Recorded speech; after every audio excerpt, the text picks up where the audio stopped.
An agreement on a deal with Iran on its disputed nuclear program could be sealed this week, U.S. Secretary of State John Kerry says.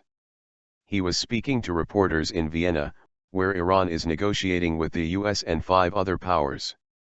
But Mr. Kerry also warned that the two sides were not where we need to be on several of the most difficult issues. Negotiators face a July 7 deadline. Iran's foreign minister said on Friday that a deal had never been closer. If hard choices get made in the next couple of days and made quickly, we could get agreement this week, Mr. Kerry said. Over the past few days, genuine progress had been made, he added. But the US was prepared to walk away if we don't have a deal, and there is absolute intransigence and unwillingness to move on the things that are important. The so-called P5+1 group, the US, UK, France, China and Russia plus Germany, wants Iran to scale back its sensitive nuclear activities to ensure that it cannot build a nuclear weapon.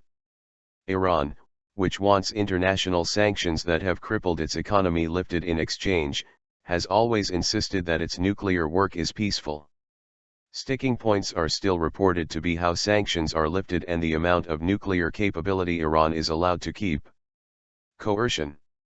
Iran's Foreign Minister Javad Zarif said on Friday that Iran was ready to strike a deal and negotiators had never been closer to a lasting outcome. But in a video message he also called for an end to coercion and pressure at the nuclear talks. Will deal be Iranian president's legacy? Iran's supreme leader Ayatollah Ali Khamenei, who has the final say on all Iranian state matters, last week rejected some key demands of the P5+1, insisting Iran would only dismantle its nuclear infrastructure if the sanctions were lifted first. The deadline for reaching a comprehensive agreement on Tehran's nuclear program has already been extended from the June 30. Once agreed, a deal has to be reviewed by the U.S. Congress before it can be signed.